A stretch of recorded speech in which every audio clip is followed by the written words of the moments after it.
Hello bachcho, let's see this question. The question says, assume that the de Broglie wave associated with an electron can form a standing wave between the atoms arranged in a one-dimensional array with knot at each of the atomic sides.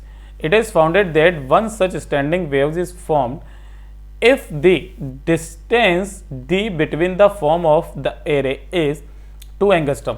A similar standing wave is again formed if d is increased to 2.5 angstrom, but not for any intermediate value of d. Then find the energy of the electron in electron volt and the least value of d for which the standing wave of the type described above can form.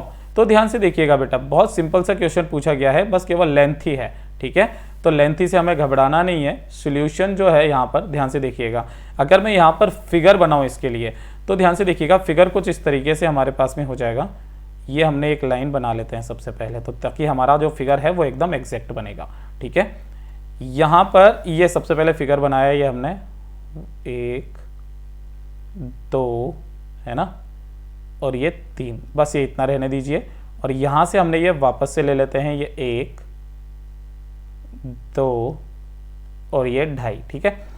यहाँ पर जो ये होता है that is called Nord, और ये भी जो होता है दैट इज कॉल्ड नॉड। और यहाँ से यहाँ तक की जो डिस्टेंस है दैट इज 2 एंगस्ट्रॉम। कितना दिया गया है? 2 एंगस्ट्रॉम है हमारे पास में, ठीक है। यहाँ पर कितने हैं बेटा हमारे पास में? p लूप्स हैं। कितने हैं?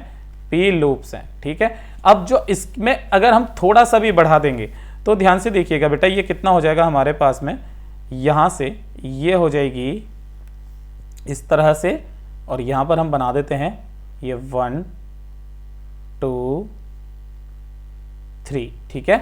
और यहाँ से ये वापस से आ जाएगी ये 1 2 और ये 3, ठीक है। ये इस तरीके से, तो यहाँ पर जो हमारे पास में हो गई ये कितना हो गया? p+1 लूप्स हो गए, ठीक है। बस ये छोटी छोटी सी चीज़ें आपको याद रखनी है। अच्छा, यहाँ से जो हमने डिस्टेंस बढ़ाई थी वो यहाँ से यहाँ तक की बढ़ाई थी केवल और केवल, और ये वाली जो हो जाएगी ये हो जाएगी हमारे पास में 2.5 एंगस्ट्रॉम, ठीक है। ये इस तरीके से स्टैंडिंग वेव्स जो है वो हमारी बनती है। अब ध्यान से देखिएगा, let's move on the next slide. Next slide के अंदर हम लोग इसके बारे में टोटली बात करेंगे। तो यहाँ पर जो हो जाएगा ये हो जाएगा momentum p into λ/2, that is equal to जो होता है वो कितना है हमारे पास में? ये है हमारे पास में 2 एंगस्ट्रॉम। और जो नेक्स्ट है वो है p+1 है ना, और λ/2, क्योंकि एक के लिए, एक लूप के लिए जो होता है वो λ/2 ही तो होता है हमारे पास में, ठीक है। That is equal to 2.5 angstrom, ठीक है। कुछ इस तरीके से हम लोग मानते हैं। तब ध्यान से देखिएगा बेटा, इन दोनों इक्वेशन से जो हमारे पास में वैल्यूज आ जाएगी, यहाँ से λ/2 की वैल्यूज जो आ जाएगी, तो λ/2 दैट इज इक्वल टू है ना, दैट इज इक्वल टू कितना हो जाएगा हमारे पास में? 2.5 है ना।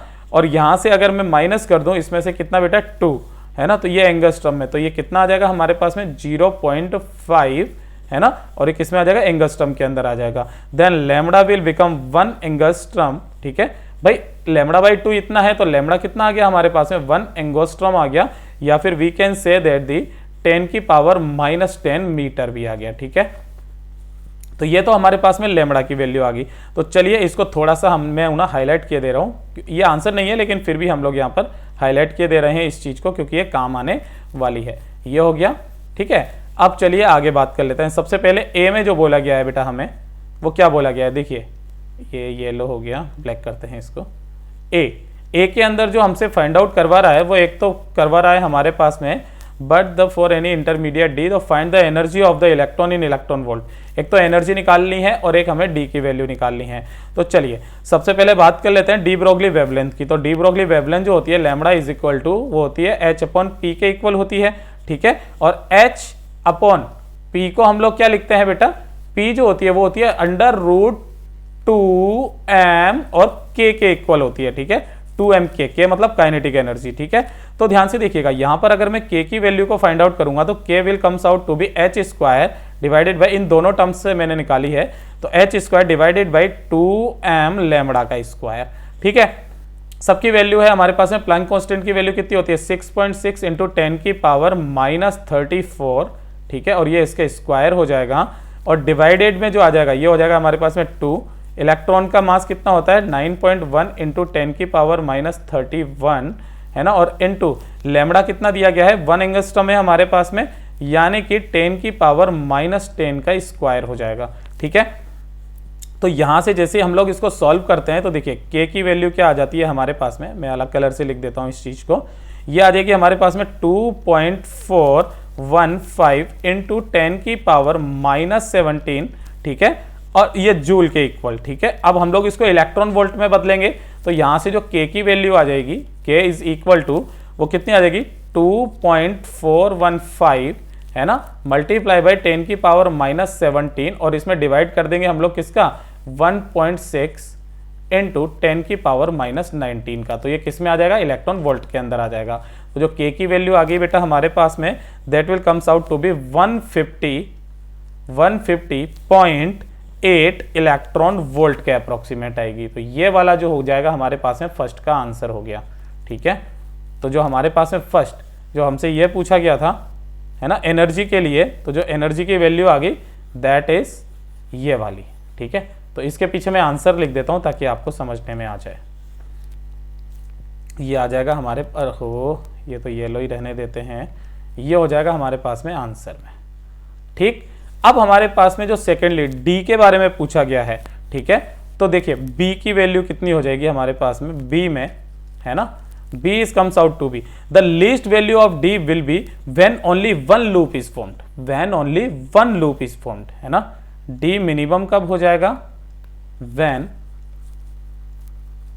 one loop is formed। ठीक है, और one loop is equal to कितना होता है λ/2 होता है, यानी कि जो D मिनिमम हो जाएगा that is comes out to be λ/2 है ना, और जो D मिनिमम हो जाएगा D minimum that is equal to वो कितना आ जाएगा भाई हमारे पास में ये इतना है तो आधा कितना हो जाएगा 0.5 एंगस्ट्रॉम। ठीक है, यही वाली हमारे पास में इसके लिए क्या हो जाएगा सेकंड का आंसर हो जाएगा। तो चलिए इसको भी हाईलाइट किए दे रहे हैं, तो ये वाले जो दोनों के दोनों हमारे पास में हो जाएंगे बेटा, ये दोनों ही हमारे आंसर्स हो जाएंगे, ये भी हमारे पास में आंसर है। ओके बेटा, hope you understood it well, all the very best.